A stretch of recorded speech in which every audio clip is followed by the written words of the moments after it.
JB, hoje eu estou olhos nos olhos com a coordenadora executiva da Comissão Municipal de Diversidade Sexual de Santos. Inteligente e determinada, é articuladora independente de políticas públicas LGBT. Palestrante, membro de várias comissões de diversidade sexual e de gênero, inclusive da subsecção de Santos da Ordem dos Advogados do Brasil, entre outras tantas atividades. Falo de Tayane Miyake. Como eu falei para você no início, é impossível falar todos os teus cargos, o que você já ocupou, o que você faz, o que já fez, mas você está de parabéns por esse trabalho que você abraçou e que, para ver se acabamos de vez com o tal do preconceito. Tá na hora, né? Verdade. Querida, a sua trajetória começou na sua festa de 3 aninhos, quando você queria bonequinhas para enfeitá-la. Exatamente. E aí... Eu quando tinha 3 anos de idade, eu tinha um sonho de ter uma festa com bonecas, né? E minha mãe achava impossível isso acontecer por conta do meu pai, né? Meu pai não aceitava. E por isso a minha mãe prometeu essa festa, não fez e eu acabei adoecendo. Indo para o hospital, o médico falou, olha, essa criança não tem nada de físico, é tudo psicológico, né? Aconteceu alguma coisa na vida dessa criança? E minha mãe falou que não aconteceu nada, mas a minha avó, né, nós morávamos com a minha avó falou sim, aconteceu, e aí contou o que tinha havido, e o médico falou, não há um outro momento para que se faça essa festa com as bonecas? Minha mãe falou, um momento que o meu marido não esteja trabalhando. E aí ele falou, então é nesse momento que tem que ser feito. E aí eu tenho isso registrado em foto, como eu mandei para ti. Foi. Então numa foto tem a mesa com as bonecas, né, que eu tô com uma cara mais feliz, apesar do bolo ainda ter uma coisa meio masculina, com carrinhos, né? E no outro momento, na outra foto, somente o bolo com os carrinhos e não tem as bonecas. Então minha cara já é outra. Você venceu, né? Você ganhou 2 festas. Sim, ganhei 2 festas, mas ainda tenho o sonho de fazer essa festa com as bonecas. Ah, tá em tempo. Sim. Diz uma coisa, qual foi a sua sensação quando você percebeu a sua identidade de gênero? Então, no início para mim foi bem difícil porque eu não entendia isso, né? Eu não me via menino, né? Eu não tinha contato com meninas, né? Mas eu gostava das coisas femininas, de tudo que era feminino. Então, eu me via muitas vezes com uma toalha na cabeça, fingindo que era uma peruca. Eu me via várias vezes na frente do espelho, fazendo... posições mais femininas. Então isso foi muito difícil para mim, porque com o pai que eu tinha, rigoroso, né, que não aceitava. Eu sabia que ia ser muito difícil. Tanto assim que ele soube, ele botou você fora de casa. Exatamente. Ele descobriu, contaram, você mesma falou. Não, eu andava com um amigo meu de escola e o pai dele descobriu, o pai desse amigo ligou pro meu pai e falou assim, olha, eu descobri que o meu filho é homossexual e o seu deve ser também, só andam juntos. Nossa. E aí meu pai começou a vasculhar as minhas coisas, ir atrás, e até que ele descobriu. Mas eu já tinha em mente que o dia que meu pai descobrisse, eu iria falar a verdade, eu não ia esconder. Certo. Né? Isso eu já tinha muito bem na minha cabeça, porque aquilo me sufocava. Eu ter que ser uma pessoa que eu não era, né? E aí, quando isso aconteceu, eu falei pra ele, é verdade, só que ele não me deu tempo, ele me pegou pelo braço e me colocou pra fora de casa, com a roupa do corpo. Né? Muito triste isso, né? Foi, pra mim foi... Você vai me deixar uma mensagem exatamente para as pessoas que são e têm medo de se revelar, e para os pais, sobretudo, porque se o apoio não vier dentro de casa, seja o que for o filho, não é só no seu caso, mas tem 1000 casos que, que são rejeitados. Pois é. Agora, você teve que fazer tratamentos hormonais. Sim, faço até hoje. Esse tratamento hormonal, ele é para sempre na nossa vida, né? Só que você fez errado. Sim, eu fiz. Eu tomei aquele que a minha amiga falou que era melhor pro cabelo, pros seios, pras nádegas, isso é típico de mulher, isso. Você vê a sua essência, como é feminina. E aí eu tomei muito. Num dado momento me estourou, me empipocou o corpo todo com furúnculos. E aí minha mãe ficou desesperada, fomos pro médico. E aí o médico diagnosticou, falou, olha, ainda bem que saiu essas porcariadas todas no corpo, que não ficou incubado, e a partir de agora eu vou prescrever uma receita, mas não diga o meu nome. Nunca revele a minha identidade, porque eu não quero o meu nome associado a este tipo de pessoa, né? E aí eu fiquei mais ou menos uns 10 a 12 anos com ele prescrevendo a receita, e as pessoas me perguntavam, mas quem te deu a receita? Eu falei, eu não posso falar. Por questões pessoais eu não posso falar. Você foi digna, não era para falar? Sim, e eu precisava da receita para poder comprar o hormônio, né? Agora me diz uma coisa. Eu queria que você explicasse, assim, identidade de gênero não é a mesma coisa que orientação sexual. Exatamente. Dá uma explicadinha, porque eu percebo que hoje ainda tem muita gente que confunde, Tayane. Sim. A identidade de gênero, ela tá aqui na minha cabeça. Então é como eu me sinto, como eu me vejo, como eu me percebo. Né? A orientação sexual, ela está aqui. É por quem eu sinto afeto, por quem eu sinto tesão. Né? Por isso que é diferente. Então existem 3 tipos de orientação sexual, né? A heterossexualidade, que são pessoas que gostam do sexo oposto. A bissexualidade, que são pessoas que se relacionam afetivamente ou sexualmente por pessoas do gênero ou sexo feminino e masculino. Né? E a homossexualidade, que são pessoas que se relacionam sexualmente ou afetivamente por pessoas do mesmo sexo. Né? Diferenciado a nós transexuais e travestis, nós também temos uma nossa orientação sexual. Entendeu? Então, assim, quando eu digo eu posso ser uma transexual heterossexual, porque eu só gosto de homens, né? Eu me vejo do gênero feminino e gosto de alguém do sexo ou gênero masculino. Isso quer dizer que eu sou uma transexual hétero. Se eu gostasse de ambos os sexos ou gênero, né? Eu seria uma transexual bissexual. Perfeito. Se eu sou uma transexual que tenho atração por uma pessoa do sexo feminino, né, eu seria uma transexual lésbica. Né? É um pouco complicado. Não, é por isso que Não, mas você esclareceu bem.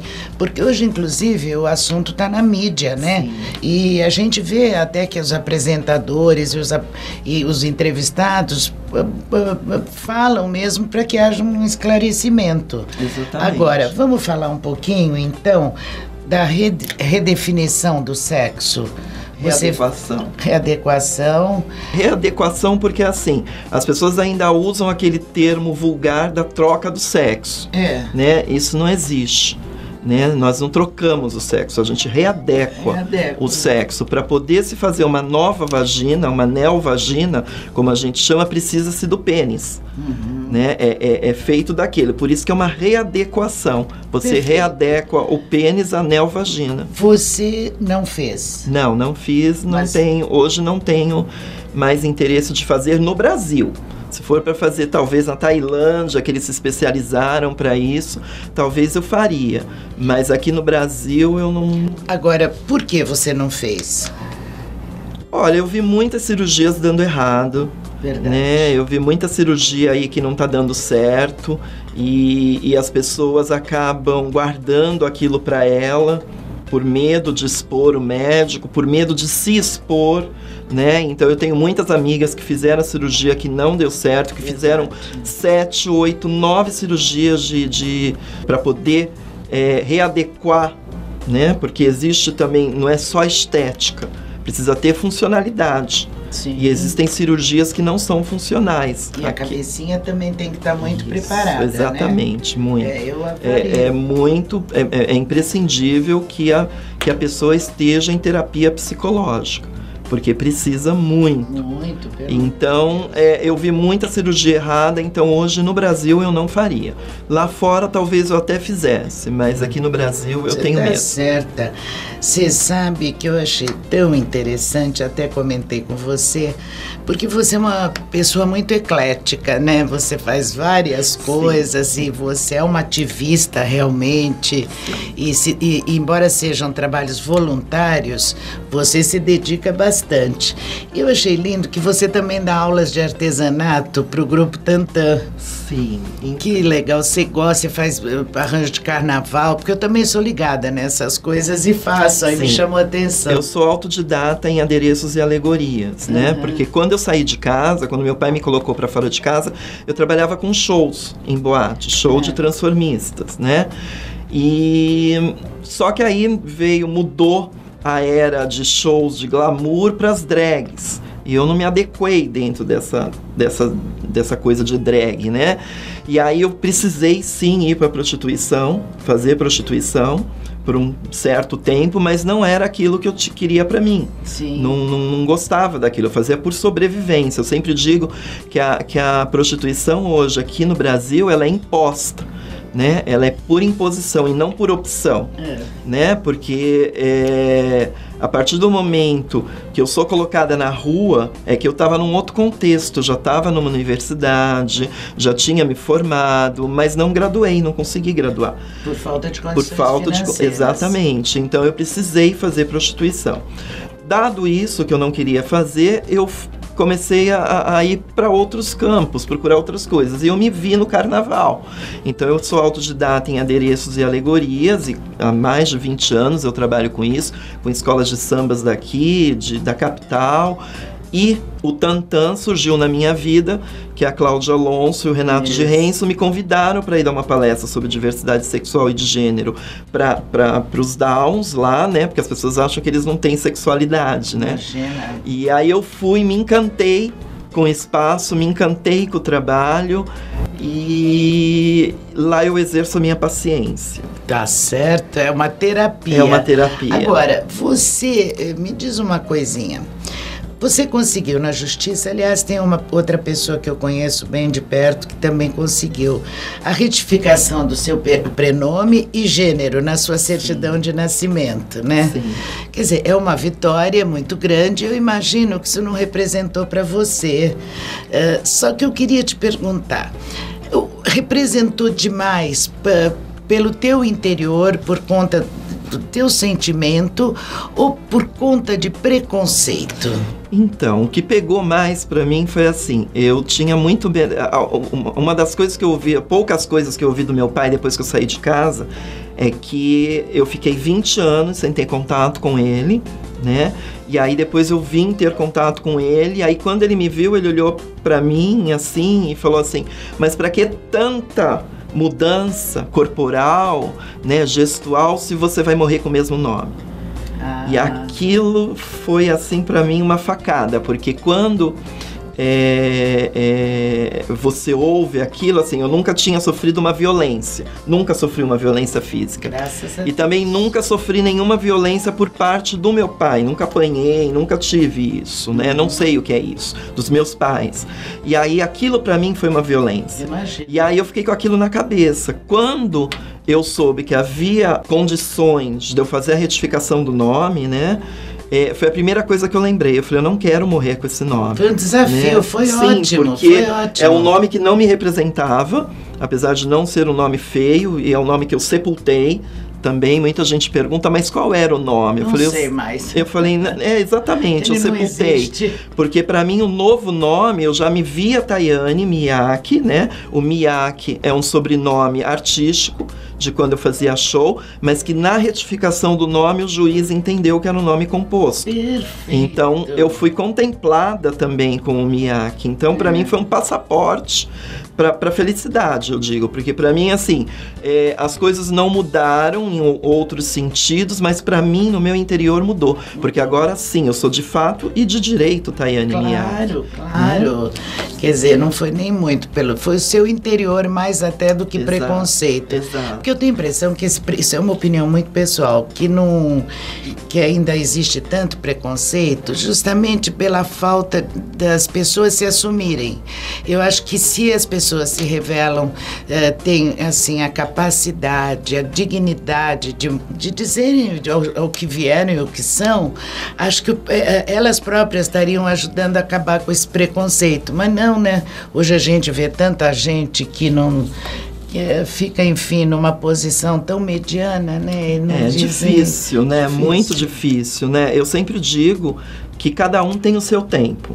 Não adianta eu chegar para a pessoa e falar, olha, grita, fala na tua casa que você é uma transexual, que você é uma travesti, que se o teu pai te colocar na rua, ninguém vai abrir a porta para ti. Isso é verdade. Que foi o que aconteceu comigo. Todo mundo falava, mas também mas você faz muito tempo. Hoje acho que não pode, assim, pôr na rua, acho que não mais, né? Acontece. Acontece. Por conta de intolerância religiosa, por conta de várias intolerâncias acontece. As pessoas ainda colocam na rua. Tayane, infelizmente nós chegamos ao finalzinho do nosso tempo, mas eu queria que você deixasse uma mensagem para os jovens que vivem isso que nós acabamos de falar e não se assumem e não assumem com toda a dignidade e postura, e aos pais, sobretudo, que não aceitam como o seu não aceitou. Deixa uma mensagem para nós. Eu acho assim, jovens, estudem. Né, que a partir do estudo, a partir de que você tem um diploma, né, uma graduação, você vai estar pronto para o mercado de trabalho, né, e vai ter a tua estabilidade pessoal, profissional, né, e vai ter essa liberdade de você sair de casa e não ser colocado para fora de casa. Para os pais, não coloque seus filhos na rua, porque quem vai acolher é a rua. E a rua só tem para oferecer a prostituição. E a gente é muito mais do que um pedaço de carne na esquina. A gente é muito mais do que isso, né? E aí, a partir do momento que um pai coloca o seu filho na rua, ele tá dando, né? E aí, o que a gente espera dessa pessoa? Eu podia hoje, sei lá, não ser ninguém.